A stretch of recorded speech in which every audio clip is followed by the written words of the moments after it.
Hello everyone, Shana Puthenkot here. നമ്മുടെ NET സീരീസിൻ്റെ research methodology നമ്മൾ ക്ലാസ്സസും അതുപോലെ തന്നെ PYQ ഡിസ്കഷനും ഫിനിഷ് ചെയ്തിട്ടുണ്ട്. Now we are moving on to a different topic, people development and environment. ഇത് പൊതുവേ ഇപ്പം കുറച്ചധികം ടഫായിട്ട് പലർക്കും ഫീൽ ചെയ്യുന്നൊരു ഏരിയ ആയിരിക്കും. പക്ഷേ നമ്മളിത് കൃത്യമായിട്ട് ഇതിൻ്റെ ഐഡിയ മനസ്സിലാക്കി കഴിഞ്ഞാൽ ഇറ്റ്സ് ഈസി. അതായത് നമ്മൾ അതിൻ്റെ ഇൻഡെപ്തിൽ പഠിക്കാത്തത് കൊണ്ടാണ് പല ക്വസ്റ്റ്യൻസും നമുക്ക് ഡിഫിക്കൽട്ടായിട്ട് ഫീൽ ചെയ്യുന്നത്. സോ അതിനെ ഇൻഡെപ്തായിട്ട് പഠിക്കുക എന്നുള്ളതാണ് UGC നെറ്റിൻ്റെ പെർസ്പെക്റ്റീവിൽ നമുക്ക് ചെയ്യാൻ പറ്റുന്ന ഒരു കാര്യം. അതായത് ഒരു ടോപ്പിക്കിനെ നമ്മൾ വളരെ ബേസ് മുതൽ തന്നെ അതെന്താണെന്ന് കൃത്യമായി മനസ്സിലായി കഴിഞ്ഞു കഴിഞ്ഞാൽ ഏതൊരു ക്വസ്റ്റ്യൻ വന്നു കഴിഞ്ഞാലും നമുക്കത് ആൻസർ ചെയ്യാൻ പറ്റും. അതുകൊണ്ടാണ് ഞാൻ ഫ്രം ദി സ്ക്രാച്ച് ഓരോ ടോപ്പിക്കും ഡിസ്കസ് ചെയ്യുന്നത്. ചിലർക്ക് ഇതൊക്കെ അറിയുന്ന കാര്യങ്ങളായിരിക്കും, പക്ഷേ ഇത് അറിയില്ലാത്ത കുറേ ആളുകളുണ്ടാവും. അതുകൊണ്ടാണ് ഞാൻ സ്ക്രാച്ചിൽ നിന്ന് തന്നെ എല്ലാം സ്റ്റാർട്ട് ചെയ്യുന്നത്. സോ നമ്മൾ ഈ സ്ക്രാച്ചിൽ നിന്ന് തന്നെ ആദ്യമായിട്ട് പഠിച്ചു തുടങ്ങുന്നവർ ഇങ്ങനെ വേണം പഠിച്ചു തുടങ്ങാൻ. അതല്ലാതെ നമ്മൾ ഒരു 5-6 ക്വസ്റ്റ്യൻ പേപ്പർ എടുത്ത് വെച്ച് അതിനകത്ത് കുറേ ടോപ്പിക്കുകൾ വെറുതെ കാണാതെ പഠിച്ചതുകൊണ്ട് നെറ്റ് ക്ലിയർ ആവില്ല. അതായത് നമ്മൾ കൃത്യമായിട്ട് എന്താണ് ടോപ്പിക് എന്ന് വ്യക്തമായി മനസ്സിലാക്കി പഠിച്ചാൽ മാത്രമാണ് നെറ്റ് എക്സാം ക്ലിയർ ചെയ്യാൻ പറ്റുള്ളൂ. ഓക്കെ, സോ നമ്മൾ പുതിയ ടോപ്പിക്കിലേക്കാണ് മൂവ് ചെയ്യുന്നത്, പീപ്പിൾ ഡെവലപ്മെൻറ്റ് ആൻഡ് എൻവയൺമെൻറ്റ്. കുറച്ച് എൻവയൺമെൻറ്റ് റിലേറ്റഡ് ആയിട്ടുള്ള കുറച്ചധികം ടെർമിനോളജികളൊക്കെ വരുന്നുണ്ട്. സോ അതൊക്കെ ഞാൻ തുടക്കത്തിൽ തന്നെ അത് എന്താണെന്ന് കൃത്യമായി പറഞ്ഞിട്ട് തന്നെ പോവാം. ഓക്കെ, സോ ആദ്യം നമ്മൾ പീപ്പിൾ ഡെവലപ്മെൻറ്റ് ആൻഡ് എൻവയൺമെൻറ്റ് എന്ന് പറയുന്നത് മനുഷ്യരും വികസനവും എൻവയൺമെൻറ്റും അല്ലേ, ചുറ്റുപാട് പരിസരവും. അപ്പോൾ ഇതെല്ലാം കണക്റ്റഡ് ആണ് അല്ലേ. അപ്പോൾ ഇതിനകത്ത് നമ്മൾ ആദ്യം എൻവയൺമെൻറ്റുമായി ബന്ധപ്പെട്ടിട്ടാണ് നമ്മുടെ ഡെവലപ്മെൻറ്റ് ഉണ്ടാവുന്നത്. അപ്പോൾ നമ്മുടെ പരിസരം ചുറ്റുപാടൊക്കെ ഡെവലപ്പ് ആവുന്നതാണ് ഡെവലപ്മെൻ്റ് എന്ന് നമ്മൾ പറയുന്നത്. സോ എൻവയൺമെൻറ്റിൽ നിന്ന് വേണം നമ്മൾ സ്റ്റാർട്ട് ചെയ്യാൻ. ഓക്കെ, അപ്പോൾ ഈ ടോപ്പിക്കിൽ നമ്മൾ എന്താണ് എൻവയൺമെൻ്റ് എന്നാണ് ആദ്യം മനസ്സിലാക്കേണ്ടത്. ഈ എൻവയൺമെൻ്റ് എന്ന് പറയുന്ന ടേം ഫ്രഞ്ച് വേർഡായ എൻവിറോൺ എന്ന വേർഡിൽ നിന്നാണ് ഇത് വന്നേക്കുന്നത്. ഈ എൻവിറോൺ എന്ന് പറയുന്ന വേർഡിൻ്റെ മീനിങ് എന്താണ്? ടു സറൗണ്ട് അല്ലേ, അത് തന്നെയല്ലേ ചുറ്റുപാടും. അപ്പോൾ എൻവയൺമെൻറ്റ് എന്ന് പറയുന്ന വേർഡ് ഫ്രഞ്ച് വേർഡായ എൻവിറോണിൽ നിന്നാണ് വന്നേക്കുന്നത്. അതിൻ്റെ മീനിങ് എന്താണ്? ടു സറൗണ്ട് എന്നാണ്. ഓക്കെ, അതൊന്നും ഇമ്പോർട്ടൻ്റ് അല്ല, എന്നാലും നിങ്ങളതൊക്കെ മനസ്സിലാക്കിയിട്ട് വേണം ടോപ്പിക്കിലേക്ക് പോകാൻ. ഇനി ഇതാണ് ഏറ്റവും ക്രൂഷ്യലായിട്ടുള്ള മാറ്റർ. അതായത് ഇത് എങ്ങനെയാണ് ബയോസ്ഫിയറിലേക്ക് എത്തുന്നത് എന്നാണ് പറയാൻ പോകുന്നത്. ഇത് കൃത്യമായിട്ട് മനസ്സിലായി കഴിഞ്ഞാൽ ഈ ഒരു പോർഷൻ നിങ്ങൾക്ക് ഓൾമോസ്റ്റ് കറക്റ്റായിട്ടത് മനസ്സിലാവും. ഓക്കെ, ആദ്യം ഓർഗാനിസമാണ് അല്ലേ. അതായത് ഇപ്പം ഒരു പൂച്ച, അതൊരു ഓർഗാനിസമാണ്. ആ പൂച്ചയുടെ ഒന്നിലധികം പൂച്ചകൾ ചേർന്ന് കഴിയുമ്പോൾ ആ പൂച്ചയുടെ പോപ്പുലേഷൻ ആയത് അല്ലേ. ഇപ്പം മനുഷ്യരെടുക്കുകയാണെങ്കിൽ ഒരാളാണെങ്കിൽ അതെന്താണ്? ഓർഗാനിസമാണ്. ഒന്നിലധികം ആൾക്കാർ കൂടി ചേരുമ്പോൾ അതെന്തായി? പോപ്പുലേഷനായി. ഇനി ഒന്നിലധികം പോപ്പുലേഷനുകൾ കൂടിച്ചേരുമ്പോൾ എന്തായി? അതൊരു കമ്മ്യൂണിറ്റി ആയി അല്ലേ. ഇനി അവർ തമ്മിൽ സഹവർത്തിത്വത്തോടെ താമസിക്കുമ്പോൾ അതൊരു ഇക്കോസിസ്റ്റമായി. ഈ ഇക്കോസിസ്റ്റം ചേർന്നിട്ട് എന്തുണ്ടായി? ബയോം ഉണ്ടായി. ബയോം എന്ന് പറയുന്നത് ഒരു കുറച്ചും കൂടെ ബിഗർ ഏരിയ ആണ് അല്ലേ. ബയോമുകൾ ചേർന്നിട്ട് ബയോസ്ഫിയർ ഉണ്ടായി. ഇങ്ങനെയാണ് ബയോസ്ഫിയർ എന്ന് പറയുമ്പോൾ ഭൂമിയിൽ ജീവനുള്ള ആ ഒരു ഭാഗത്തിനെയാണ് ബയോസ്ഫിയർ എന്ന് പറയാം. അപ്പോൾ ഇത് ഓരോന്നും എന്താണെന്ന് കൃത്യമായിട്ട് പറഞ്ഞു തരാം. ഇപ്പോൾ ഇത്രയും ഓർക്കുക, ഓർഗാനിസം ചേർന്ന് പോപ്പുലേഷനും, പോപ്പുലേഷൻ ചേർന്ന് കമ്മ്യൂണിറ്റിയും, കമ്മ്യൂണിറ്റി ചേർന്ന് ഇക്കോസിസ്റ്റവും, ഇക്കോസിസ്റ്റം ചേർന്ന് ബയോമുകളും, ബയോമുകൾ ചേർന്ന് ബയോസ്ഫിയറും ഉണ്ടായി. ഇനി ഓരോന്നും നമ്മൾ എന്താണെന്ന് ഡീറ്റെയിൽ ആയിട്ട് നോക്കാൻ പോവാണ്. അപ്പോൾ ഞാനിപ്പോൾ തന്നെ എല്ലാം പറയുന്നില്ല. ഓക്കെ, ഇനി എന്താണ് സ്പീഷീസ്? ഓർഗാനിസം എന്ന് പറയുന്ന ഒരു ജീവിയാണ് അല്ലേ, ഒരു ജീവി. ഇപ്പോൾ പൂച്ച ഒരു ഓർഗാനിസമാണ്.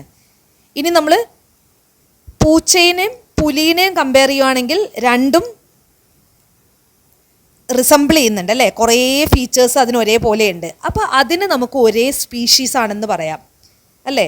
ഒരേപോലെ ഇരിക്കുന്ന രണ്ട് ഓർഗാനിസത്തിനെ നമുക്ക് എന്ത് പറയാം? ഒരേ സ്പീഷീസ് എന്ന് പറയാം. ഓക്കെ, ഒരു ഓർഗാനിസം എന്ന് പറയുന്നത് ഇപ്പോൾ പൂച്ച ഒരു ഓർഗാനിസം അല്ലേ.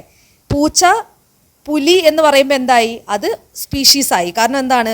റിസംബ്ലൻസ് ഉള്ള ഒരേപോലെ ഇരിക്കുന്ന രണ്ട് ഓർഗാനിസത്തിനെ നമ്മൾ എന്ത് വിളിക്കും? സ്പീഷീസ് എന്ന് വിളിക്കും. ഓക്കെ, ഇനി എന്താണ് സ്പീഷീസ് ഡൈവേഴ്സിറ്റി?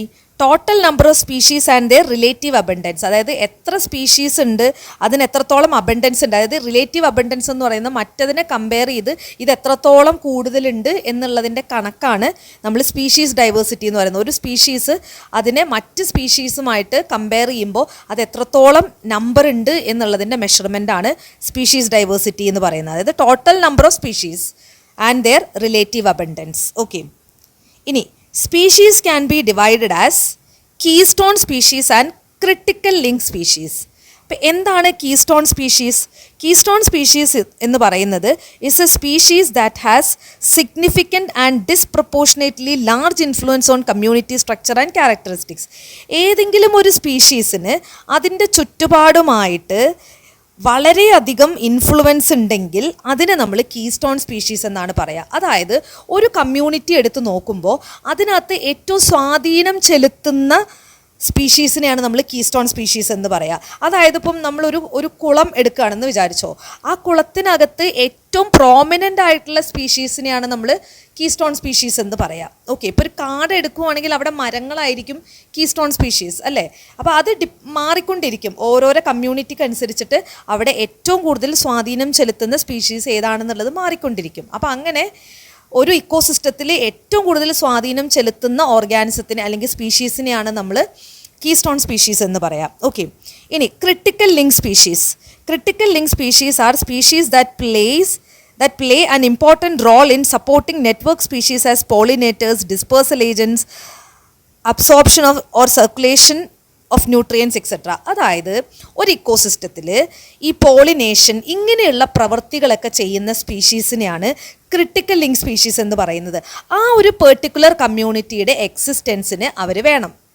ഇപ്പോൾ ഒരു എക്സാമ്പിൾ പറയുകയാണെങ്കിൽ ഒരു പൂന്തോട്ടം, ആ പൂന്തോട്ടത്തിലെ ക്രിട്ടിക്കൽ ലിങ്ക് സ്പീഷീസ് ആരായിരിക്കും? ഒബ്വിയസ്ലി ഈ പോളൻ ഗ്രെയിനൊക്കെ അങ്ങോട്ടും ഇങ്ങോട്ടും പരത്തുന്ന വണ്ടുകൾ, പൂമ്പാറ്റകൾ, ഇതൊക്കെയാണ് അവിടുത്തെ ക്രിട്ടിക്കൽ ലിങ്ക് സ്പീഷീസ്. കാരണം ആ പൂന്തോട്ടം അതുപോലെ ഭംഗിയായിട്ട് ഇരിക്കണമെങ്കിൽ അവിടെ വണ്ടും പൂമ്പാറ്റ എല്ലാം വേണം, അല്ലെങ്കിൽ അവിടെ പൂക്കൾ ഉണ്ടാവില്ല, കാരണം പോളിനേഷൻ നടക്കില്ല. അപ്പോൾ ഒരു ഇക്കോസിസ്റ്റത്തിൽ ആ ഇക്കോസിസ്റ്റത്തിനെ ബാലൻസ് ചെയ്യുന്ന അല്ലെങ്കിൽ അതിൻ്റെ നിലനിൽപ്പിന് തന്നെ സഹായിക്കുന്ന സ്പീഷീസിനെയാണ് ക്രിട്ടിക്കൽ ലിങ്ക് എന്ന് പറയുക. അതിനകത്ത് ഏറ്റവും പ്രോമിനൻ്റോ അത് കീസ്റ്റോണും.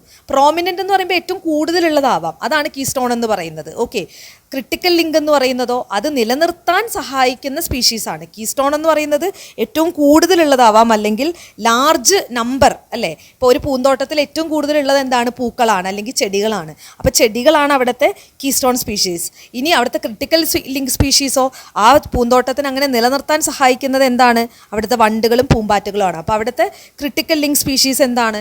പൂമ്പാറ്റകളും വണ്ടുകളുമാണ്. Okay, I hope that's clear. അപ്പോൾ ഓർഗാനിസം എന്താണെന്ന് മനസ്സിലായി. ഒരേപോലെ ഇരിക്കുന്ന രണ്ട് ഓർഗാനിസത്തിനെ നമ്മൾ എന്ത് വിളിക്കും? ഒരേ സ്പീഷീസ് എന്ന് വിളിക്കും. ഓക്കെ, ഇനി എന്താണ് population? Members of species living together and interacting. അതായത് ഒരേ സ്പീഷീസിലെ മെമ്പേഴ്സ് ഒരുമിച്ച് താമസിക്കുകയും ഇൻറ്ററാക്ട് ചെയ്യുകയും ചെയ്യുമ്പോൾ അതെന്തുണ്ടാവുന്നു? പോപ്പുലേഷൻ ഉണ്ടാവുന്നു. ഓക്കെ, ഇനി എന്താണ് local population or deem? Local population or deem എന്ന് പറയുന്നത് population found in A space at A particular point in time. ഒരു പ്രത്യേക കാലഘട്ടത്തിൽ അല്ലെങ്കിൽ ഒരു പ്രത്യേക കാലയളവിൽ കാണപ്പെടുന്ന സ്പീഷീസിനെ അല്ലെങ്കിൽ പോപ്പുലേഷനെയാണ് നമ്മൾ ലോക്കൽ പോപ്പുലേഷൻ എന്ന് പറയുന്നത്. ഒരു പ്രത്യേക കാലയളവിൽ കാണപ്പെടുന്ന പോപ്പുലേഷനെയാണ് നമ്മൾ ലോക്കൽ പോപ്പുലേഷൻ എന്ന് പറയുന്നത്. അപ്പോൾ സ്പീഷീസുകൾ ഒന്നിച്ച് ചേർന്ന് താമസിക്കുമ്പോഴാണ്, അങ്ങോട്ടും ഇങ്ങോട്ടും ഇൻറ്ററാക്ട് ചെയ്ത് താമസിക്കുമ്പോഴാണ് പോപ്പുലേഷൻ ഉണ്ടാവുന്നത്. ഓക്കെ, അപ്പം നമ്മൾ ഓർഗാനിസം കണ്ടു, സ്പീഷീസ് കണ്ടു, അതുപോലെ തന്നെ ഓർഗാനിസം കണ്ടു, പോപ്പുലേഷൻ കണ്ടു. ഓക്കെ, സ്പീഷീസ് ഞാനിതിനകത്ത് ഉൾപ്പെടുത്താത്തത്, സ്പീഷീസ് ഒരു അതിനിടയിൽ വരുന്ന ഒരു കാറ്റഗറിയാണ്, നമ്മൾ ഒരു ഇമ്പോർട്ടൻറ്റ് കാറ്റഗറി അല്ല, അതുകൊണ്ടാണ് അതിൻ്റെ കൂട്ടത്തിൽ അത് പറയാത്തത്. Okay, I hope that's clear. ഇനി അടുത്തത് എന്താണ്? കമ്മ്യൂണിറ്റിയാണ്. എന്താണ് ഈ community? An assemblage of all the interacting populations of different species in a geographical area. ഒന്നിൽ കൂടുതൽ സ്പീഷീസുകൾ അങ്ങോട്ടും ഇങ്ങോട്ടും ഇൻ്ററാക്ട് ചെയ്ത് ജീവിക്കുമ്പോഴാണ് അതെന്താവുന്നത്? ഒരു കമ്മ്യൂണിറ്റി ആവുന്നത്. അതായത് ഒന്നിൽ കൂടുതൽ പോപ്പുലേഷനുകൾ ഉണ്ടാവും അവിടെ. അതായത് മൃഗങ്ങളുടെ, അതായത് ഇപ്പോൾ പൂച്ചകളുടെ പോപ്പുലേഷൻ, പട്ടികളുടെ പോപ്പുലേഷൻ, മനുഷ്യരുടെ പോപ്പുലേഷൻ, ഇങ്ങനെ ചേരുമ്പോഴാണ് അതെന്താവുന്നത്? ഒരു കമ്മ്യൂണിറ്റി ആവുന്നത്. ഓക്കെ, ഇനി കമ്മ്യൂണിറ്റിയാണ് നമ്മൾ പറഞ്ഞത്. ഓക്കെ, ഇനി കമ്മ്യൂണിറ്റി ചേർന്നിട്ട് ഇക്കോസിസ്റ്റം ഉണ്ടാവും എന്ന് പറഞ്ഞു. എന്താണ് ഇക്കോസിസ്റ്റം?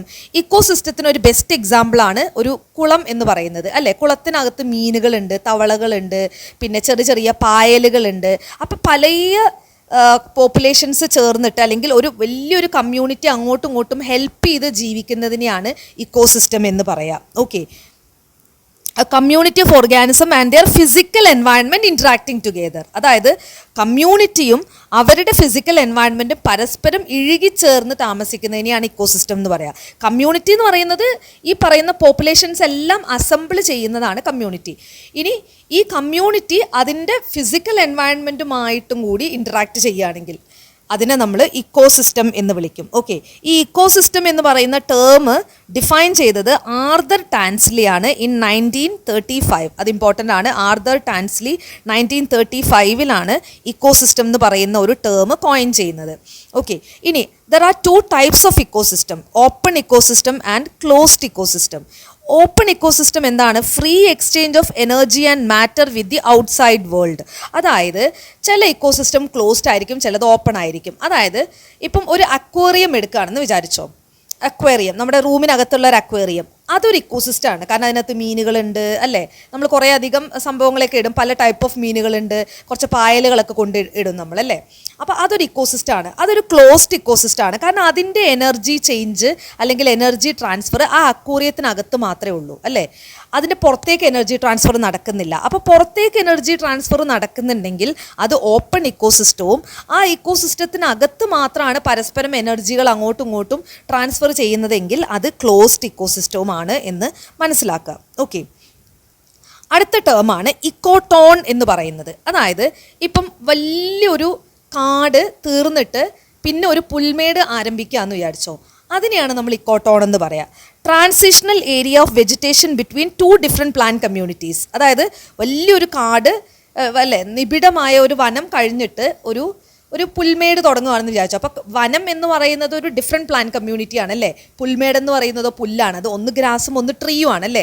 രണ്ടും രണ്ട് കമ്മ്യൂണിറ്റിയാണ്. അപ്പോൾ ഒന്ന് തീർന്നിട്ട് മറ്റൊന്ന് തുടങ്ങുന്നതിനെയാണ് നമ്മൾ ഇക്കോട്ടോൺ എന്ന് പറയുക. അതായത് ഇത് തീർന്നിട്ട് അടുത്തതിലേക്ക് കടക്കുന്നതിനെയാണ്.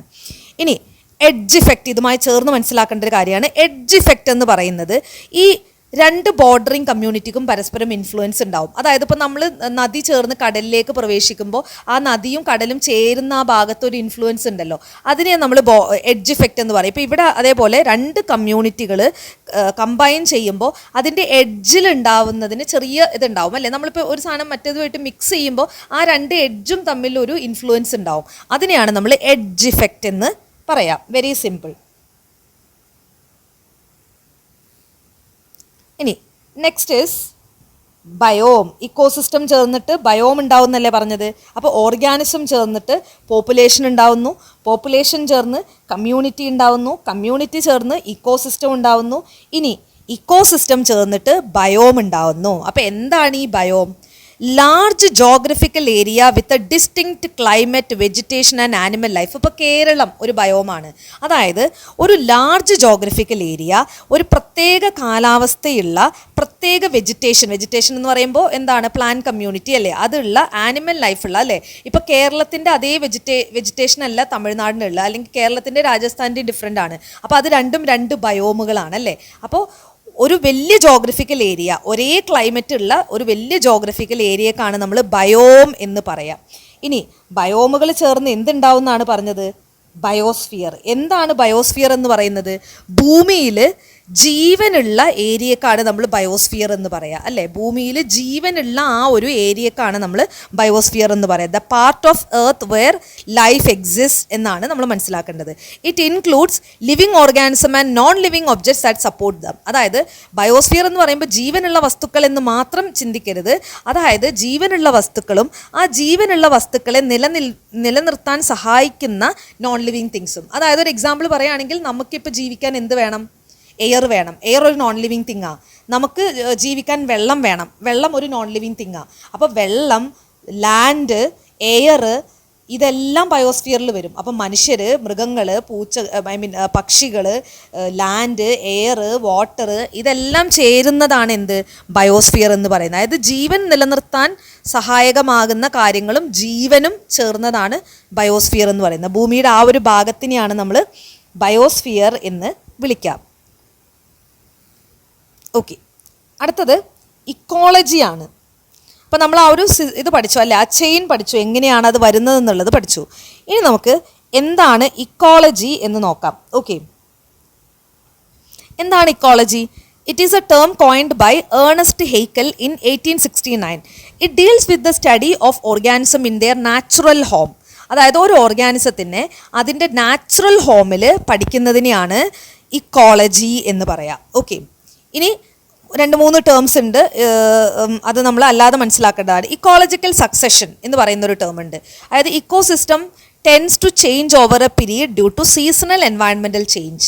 അതായത് ഇക്കോസിസ്റ്റം നമ്മുടെ കാലാവസ്ഥാ വ്യതിയാനമൊക്കെ വരുന്നതിനനുസരിച്ചിട്ട് ഇക്കോസിസ്റ്റത്തിലും ചെറിയ മാറ്റങ്ങൾ ഉണ്ടാവും. അതിനെയാണ് ഇക്കോളജിക്കൽ സക്സഷൻ എന്ന് പറയുക. അതായത് ചിലപ്പോൾ കേരളത്തിൽ നമ്മൾ നോക്കുകയാണെങ്കിൽ മൺസൂൺ ചിലപ്പോൾ നേരത്തെ വരാറുണ്ട്. അത് മൊത്തത്തിലുള്ള ഒരു എൻവയൺമെൻറ്റൽ ചേഞ്ച് കാരണം ഉണ്ടാവുന്ന ഇക്കോസിസ്റ്റത്തിലും ഉണ്ടാവുന്ന ചേഞ്ചാണ്. ഓക്കെ, ഇനി എൻവയൺമെൻറ്റൽ ഡിറ്റർമിനിസം എന്ന് പറയുന്ന ഒരു ടേം ഉണ്ട്. അതെന്താണ്? It was developed in 19th century Europe.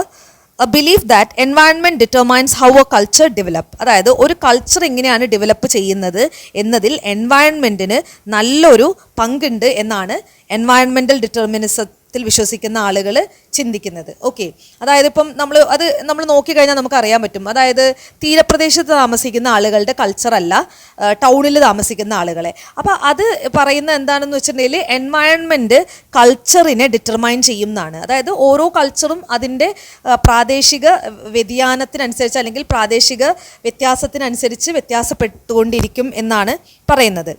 Next is environmental possibilism. It was developed in the first half of 20th century, a belief that environment put limits on people, but it does not determine how they will behave. അതായത് എൻവയൺമെൻറ്റിന് മനുഷ്യരിൽ ഒരു limit വെക്കാൻ സാധിക്കും. പക്ഷെ അതിൻ്റെ അർത്ഥം മനുഷ്യരെ എങ്ങനെ പെരുമാറണം എന്നുള്ളത് എൻവയൺമെൻ്റ് അല്ല തീരുമാനിക്കുന്നത് എന്ന വിശ്വാസത്തിനെയാണ് എൻവയൺമെൻറ്റൽ പോസിബിളിസം എന്ന് വിളിക്കുന്നത്. ഓക്കെ,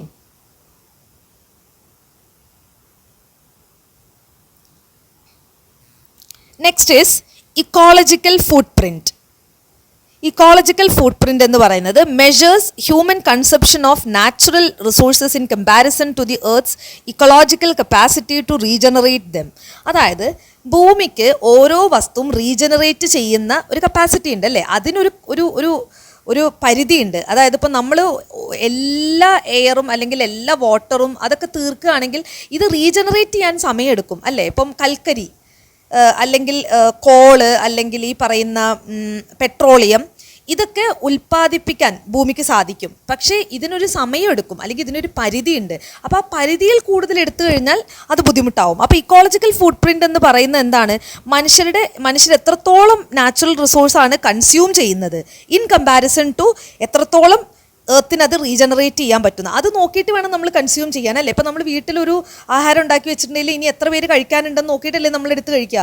അതല്ലാണ്ട് നമ്മളെല്ലാം കൂടി എടുത്ത് കഴിച്ചു കഴിഞ്ഞാൽ പിന്നെ വീട്ടിൽ ബാക്കിയുള്ളവർക്ക് തികയില്ല. അതുപോലെ തന്നെയാണ് അതിനെയാണ് നമ്മൾ ഇക്കോളജിക്കൽ ഫുട് പ്രിൻ്റ് എന്ന് പറയുക. അതായത് നമ്മൾ കൺസ്യൂം ചെയ്യുന്നത് ഇനി എത്രത്തോളം റീജനറേറ്റ് ചെയ്യാൻ പറ്റും എന്നുള്ളത് നോക്കിയിട്ടായിരിക്കണം. Okay, it is measured in global hectares. GHAയിലാണ് എക്കോളജിക്കൽ ഫുട് പ്രിൻ്റ് മെഷർ ചെയ്യുന്നത് എന്നുള്ള കാര്യവും മനസ്സിലാക്കുക. Okay, next is ecological pyramid.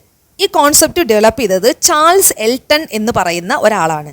3 തരം ഇക്കോളജിക്കൽ പിരമിഡ് ഉണ്ട്. നമുക്ക് ഓരോന്നായിട്ട് നോക്കാം. ആദ്യത്തേത് പിരമിഡ് ഓഫ് എനർജിയാണ്. അപ്പോൾ അത് നോക്കാം, എന്താണ് പിരമിഡ് ഓഫ് എനർജി എന്ന് പറയുന്നത്. അതായത് energy is minimum at highest trophic level and maximum at lowest trophic level. എന്താണ് ഈ ട്രോഫിക് ലെവൽ? നമ്മൾ ഈ ഫുഡ് ചെയിൻ ഒക്കെ പഠിക്കും അല്ലേ. അതായത് ആദ്യം ഒരു പുൽച്ചാടി പുല്ല് തിന്നുന്നു, ആ പുൽച്ചാടീനെ ഒരു തവള കഴിക്കുന്നു, തവളേനെ എന്ത് ചെയ്യുന്നു, പാമ്പ് കഴിക്കുന്നു, പാമ്പിനെ ഈഗിൾ കഴിക്കുന്നു അല്ലേ. ഇങ്ങനെ ഒരു ഫുഡ് ചെയിൻ നമ്മൾ ചെറിയ ക്ലാസ്സിൽ പഠിച്ചിട്ടുണ്ട്. അപ്പോൾ ഇവിടെ പറയുന്നത് energy is minimum at highest trophic level. ഇവിടുത്തെ ഏറ്റവും ഹയസ്റ്റ് ട്രോഫിക് ലെവൽ ഏതാണ്? ഈഗിളാണ്. ഏറ്റവും ലോവസ്റ്റ് ട്രോഫിക് ലെവൽ ഏതാണ്? ഗ്രാസ് ആണ്. ഇവിടെ പറയുന്നത് ഏറ്റവും എനർജി കൂടുതലുള്ളത് ഏറ്റവും താഴെയുള്ള ട്രോഫിക് ലെവലിലായിരിക്കും. അതായത് എനർജി ഏറ്റവും കൂടുതലുള്ള ഏതിനായിരിക്കും? പുല്ലിനായിരിക്കും അല്ലേ. അത് ഫോട്ടോസിന്തസിസ് വഴി അതിൻ്റെ ലീഫിൽ ഉണ്ടാക്കി വെച്ച എനർജി വളരെ ഹൈ ആയിരിക്കും. ഇനി പുൽച്ചാടി ഇത് കഴിക്കുവാണെന്ന് വിചാരിച്ചാൽ ഈ പുല്ല് കഴിക്കുമ്പോൾ ഈ പുല്ല് കഴിച്ചു കഴിഞ്ഞ് ഇത് ഡൈജസ്റ്റ് ചെയ്യാനും കുറേ എനർജിയൊക്കെ പോവും. അപ്പോൾ ഈ പുല്ലിനുണ്ടായിരുന്ന കംപ്ലീറ്റ് എനർജി ഗ്രാസ് ഹോപ്പറിന് അല്ലെങ്കിൽ പുൽച്ചാടിക്ക് കിട്ടില്ല. കാരണം എന്താണ്? പുൽച്ചാടി ഇത് കഴിച്ച് ഇത് ഡൈജസ്റ്റ് ചെയ്യാനും മറ്റ് പ്രോസസ്സുകൾക്കൊക്കെ കുറേ എനർജി പോവും. അപ്പോൾ അത്രയും എനർജി ലോസ് ആവും പുൽച്ചാടിയിലെത്തുമ്പോൾ. ഇനി ഈ പുൽച്ചാടിയെ തവള കഴിക്കുമ്പോൾ ഈ പുൽച്ചാടിക്ക് കിട്ടിയ എനർജിയേക്കാൾ കുറവായിരിക്കും തവളയ്ക്ക് കിട്ടുന്നത്. കാരണം ഈ പുൽച്ചാടിയെ കഴിക്കുന്ന തവളയ്ക്ക് ഈ പുൽച്ചാടിയെ ഡൈജസ്റ്റ് ചെയ്യാനും മറ്റ് പ്രോസസ്സുകൾക്കൊക്കെ ആയിട്ട് കുറേ എനർജി ലോസ് ആവും. അപ്പോൾ വീണ്ടും എനർജി കുറയും. ഇനി തവളയെ കഴിക്കുന്ന പാമ്പിൻ്റെ പിന്നെയും എനർജി കുറയും. ഇനി പാമ്പിനെ കഴിക്കുന്ന ഈഗിളിലേക്ക് എത്തുമ്പോഴത്തേക്ക് എനർജി വീണ്ടും കുറയും. അപ്പോൾ ഈ ഒരു പ്രോസസ്സിനെയാണ് പിരമിഡ് ഓഫ് എനർജി എന്ന് പറയുന്നത്. ഓക്കെ, ഓരോ ട്രോഫിക് ലെവൽ കഴിയും തോറും എനർജി കുറഞ്ഞു വരും എന്നാണ് പറയുന്നത്. Okay, at each trophic level there is a successive loss of energy. This is called 10% rule എന്നാണ് പറയുക. 10% എനർജി ഓരോ ട്രോഫിക് ലെവലിലേക്ക് പോകും തോറും ലോസ് ആയിക്കൊണ്ടിരിക്കും എന്നാണ് ഈ ഒരു പിരമിഡ് ഓഫ് എനർജി പറയുന്നത്. Okay, I hope that's clear. അടുത്തത് പിരമിഡ് ഓഫ് നമ്പേഴ്സ് ആണ്. എന്താണ് നമ്പർ? അത് നോക്കാം. It depicts the relation in terms of number of producers, herbivorous, carnivorous at their successive trophic level. അതായത് ഒരു ഫുഡ് ചെയിനിൽ എത്ര പ്രൊഡ്യൂസേഴ്സ് ഉണ്ട്? പ്രൊഡ്യൂസേഴ്സ് എന്ന് പറയുന്നത് ഭക്ഷണം ഉണ്ടാക്കുന്ന ആളുകൾ. ആകെ ഒറ്റ പ്രൊഡ്യൂസറേ ഉള്ളൂ. അതാരാണ്? ഭക്ഷണം തനിയെ ഉണ്ടാക്കാൻ പറ്റുന്ന ഒരേ ഒരു ഓർഗാനിസം ആരാണ്? പ്ലാന്റ്സ് ആണ്. ഭക്ഷണം തനിയെ എന്ന് പറയുമ്പോൾ നമ്മൾ ഏതെങ്കിലും ഒരു സാധനത്തിനെ എടുത്ത് കുക്ക് ചെയ്ത് കഴിക്കുന്നതല്ല. തനിയെ എനർജി സൂര്യനിൽ നിന്ന് ഉണ്ടാക്കാൻ കഴിവുള്ളത് പ്ലാന്റ്സിന് മാത്രമേ ഉള്ളൂ. അപ്പോൾ പ്രൊഡ്യൂസേഴ്സ് ഹെർബിവറസ് എന്ന് വെച്ച് കഴിഞ്ഞാൽ പുല്ലും അല്ലെങ്കിൽ വെജിറ്റബിൾ മാത്രം കഴിക്കുന്നതിനെയാണ് ഹെർബിവറസ് എന്ന് പറയുക. കാർണിവറസ് എന്ന് വെച്ച് കഴിഞ്ഞാൽ മൃഗങ്ങളെയും കൂടി കഴിക്കുന്ന അല്ലേ, മാംസാഹാരം കൂടെ കഴിക്കുന്ന ആളുകളെയാണ് കാർണിവറസ് എന്ന് പറയുക. അപ്പോൾ ഇതിനനുസരിച്ചിട്ട് ഒരു ഇക്കോസിസ്റ്റത്തിൽ ഇതിൻ്റെ നമ്പർ അനുസരിച്ചിട്ട് നമുക്ക് ഇതിനെ പ്ലേസ് ചെയ്യാം. പക്ഷേ അത് നമുക്ക് ഉറപ്പായിട്ടും ഇന്നതാണ് കൂടുതലുണ്ടെന്ന് പറയാൻ പറ്റില്ല. അപ്പോൾ ഒരു എക്സാമ്പിൾ പറയുകയാണെങ്കിൽ പോണ്ട് എടുക്കുക. ഓക്കെ, കുളം എടുക്കുക. അവിടെ ഏറ്റവും കൂടുതലുള്ളത് ഏതായിരിക്കും? മീനുകളായിരിക്കും. അവർ പ്രൊഡ്യൂസേഴ്സ് അല്ലല്ലോ, കൺസ്യൂമേഴ്സ് അല്ലേ, കൺസ്യൂം ചെയ്യുന്നതല്ലേ. ഇനി കാട് എടുക്കുക. കാടിൽ ഏറ്റവും കൂടുതൽ ഉണ്ടാവുന്നത് എന്താണ്? പ്ലാന്റ്സ് ആണ് അല്ലേ, അല്ലെങ്കിൽ മരങ്ങളാണ്. അപ്പോൾ ഏറ്റവും കൂടുതലുള്ള പ്രൊഡ്യൂസേഴ്സാണ്. അപ്പോൾ ഇത് മാറിക്കൊണ്ടിരിക്കും. അതായത് ഈ പിരമിഡ് ഓഫ് നമ്പർ എന്ന് പറയുന്നത് മാറിക്കൊണ്ടിരിക്കും. ഓക്കെ, അപ്പോൾ ഇറ്റ് ക്യാൻ ബി അപ്രൈറ്റ് എന്ന് വെച്ച് കഴിഞ്ഞാൽ പിരമിഡ് നേരെ തല കുത്തനെ നിൽക്കുന്നത്. അതെവിടെയാണ്? അക്വാറ്റിക് അല്ലെങ്കിൽ ഗ്രാസ് ലാൻഡിൽ, where small number of autotrophs support lesser herbivores. അതായത് അപ്രൈറ്റ് എന്ന് പറഞ്ഞു കഴിഞ്ഞാൽ ഏറ്റവും കുറവുള്ളത് ഏതായിരിക്കും? പ്രൊഡ്യൂസേഴ്സ് ആയിരിക്കും അല്ലേ. ഇപ്പോൾ അക്വാറ്റിക് ഒരു പോണ്ട് എടുത്ത് നോക്കുക. ഏറ്റവും കുറവുള്ളത് ഏതാണ്? പ്രൊഡ്യൂസേഴ്സ് ആണ് അല്ലേ, പ്ലാന്റ്സ് ആണ് ഏറ്റവും കുറവുള്ളത് ഒരു പോണ്ട് എടുത്ത് നോക്കുകയാണെങ്കിൽ. അപ്പോൾ പോണ്ട് ആ ഒരു ഇക്കോസിസ്റ്റത്തിൻ്റെ പിരമിഡ് ഓഫ് നമ്പർ എന്തായിരിക്കും? അപ്രൈറ്റ് എന്ന് പറയുന്നത് തല കുത്തനെ നിൽക്കുന്നതായിരിക്കും. ഓക്കെ, ഇനി പാർട്ട്ലി അപ്രൈറ്റ് അതെന്താണ്? Found in forest ecosystem where number of producers are less in number. അതായത് ഫോറസ്റ്റിൽ എടുത്ത് നോക്കുകയാണെങ്കിൽ പ്രൊഡ്യൂസേഴ്സും കൺസ്യൂമേഴ്സും ഒക്കെ ഏകദേശം ഒരേ നമ്പർ ആയിരിക്കും. അതുകൊണ്ട് അത് പാർട്ട്ലി അപ്രൈറ്റ് ആണ്. ഇനി ഇൻവേർട്ടഡ് പിരമിഡ് എന്താണ്? Found in parasitic food chain where one primary producer supports numerous parasites. അവിടെ പിരമിഡ് ഇൻവേർട്ടഡ് ആണ് അല്ലേ. ഒരു പ്രൈമറി പ്രൊഡ്യൂസറും ബാക്കിയെല്ലാം അതിനെ സപ്പോർട്ട് ചെയ്യുന്നതാണ്. അപ്രൈറ്റ് എന്ന് പറയുന്നത് പാർട്ട്ലി അപ്രൈറ്റ് ആണ്. പിന്നെ ഇൻവേർട്ടഡ് എന്ന് പറയുമ്പോൾ ഒരു പ്രൊഡ്യൂസർ ആയിരിക്കും അല്ലെങ്കിൽ ഒരു പ്രൈമറി പ്രൊഡ്യൂസർ ആയിരിക്കും ഒത്തിരി പാരസൈറ്റുകളെ സപ്പോർട്ട് ചെയ്യുന്നത്. ഇനി അപ്രൈറ്റ് എന്ന് പറയുന്നത് ഞാൻ അക്വൈറ്റിക് പറഞ്ഞിട്ടുണ്ടായിരുന്നു, അത് ചെറിയൊരു തിരുത്തുണ്ട്. അതായത് അപ്രൈറ്റ് എന്ന് പറയുന്നത് ഏറ്റവും കൂടുതൽ ഉണ്ടാകുന്ന പ്രൊഡ്യൂസേഴ്സ് ആയിരിക്കും. അപ്പോൾ അക്വാറ്റിക് നമുക്ക് പറയാൻ പറ്റില്ല, ഗ്രാസ് ലാൻഡ് പറയാം, ഫോറസ്റ്റ് പറയാം. സോറി അപ്രൈറ്റ് എന്ന് പറയുന്നത് ഏറ്റവും കൂടുതലുള്ള പ്രൊഡ്യൂസേഴ്സ് ആയിരിക്കും. അപ്പോൾ താഴത്തത് ഏറ്റവും കൂടുതലായിരിക്കും. അതായത് പ്രൊഡ്യൂസേഴ്സ് വളരെ കൂടുതൽ, ആ പ്രൊഡ്യൂസേഴ്സിനെ ഡിപ്പെൻഡ് ചെയ്തിരിക്കുന്ന ആനിമൽസ് കുറവ് അങ്ങനെ പോകുന്നതിനെയാണ് നമ്മൾ അപ്രൈറ്റ് എന്ന് പറയുക. ഇൻവേർട്ടഡ് പിരമിഡ് എന്ന് പറയുന്നതോ ഒറ്റ പ്രൊഡ്യൂസറും ആ പ്രൊഡ്യൂസറിനെ ഡിപ്പെൻഡ് ചെയ്ത് മറ്റുള്ള ഓർഗാനിസം ഒക്കെ ഇരിക്കുന്നതാണ് ഇൻവേർട്ടഡ് പിരമിഡ് എന്ന് പറയുന്നത്. Hope that's clear. Okay, so ഇനി ഒരു പിരമിഡും കൂടെ ഉണ്ട്.